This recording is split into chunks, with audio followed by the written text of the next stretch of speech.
દર્શક મિત્રો, કનેક્ટ ગુજરાતના સીજી એક્સપ્રેસ ન્યૂઝમાં હું આકાંક્ષા આપ સૌનું સ્વાગત કરું છું। નજર કરીએ દેશ, દુનિયા અને રાજ્યની તમામ ખબરો પર।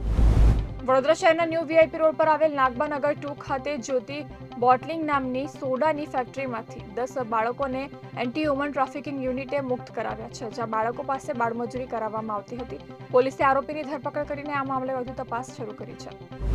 ભાવનગર શહેરમાં નારી ચોકડી વિસ્તારમાં ઓવરબ્રિજ નીચેથી વિદેશી દારૂની હેરાફેરી ઝડપી પાડી છે।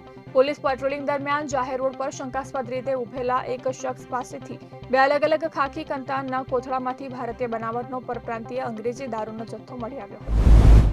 હવામાન વિભાગે આજે અને આવતીકાલે રાજ્યમાં છૂટાછવાયા સ્થળે વરસાદની આગાહી કરી છે।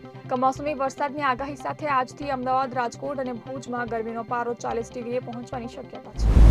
પોલીસે પાકિસ્તાન માટે જાસૂસી કરવાના આરોપસર પંજાબના ભટિંડા આર્મી કેન્ટમાંથી એક વ્યક્તિની ધરપકડ કરી છે।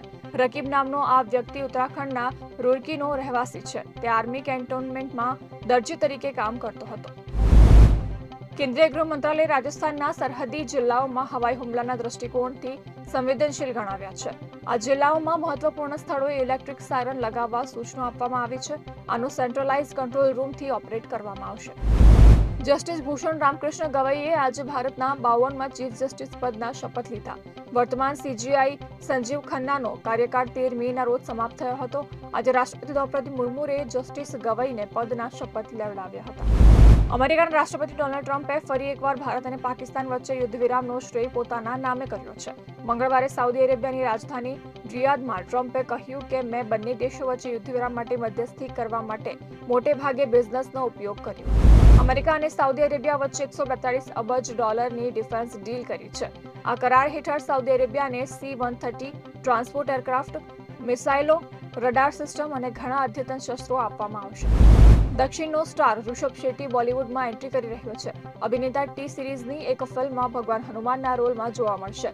આ ફિલ્મનું ટાઇટલ હજુ નક્કી થયું નથી। વિજય દેવરાકોંડા અને રશ્મિકા મંદાના આગામી ફિલ્મમાં સાથે જોવા મળવાના છે। 6 વર્ષ પછી તેઓ એક ફિલ્મમાં ફરી સાથે કામ કરતા જોવા મળશે। આ એક પીરિયડ ડ્રામા પ્રોજેક્ટ છે। આ ફિલ્મને હાલ VD14 કામચલાઉ શીર્ષક આપવામાં આવ્યું છે।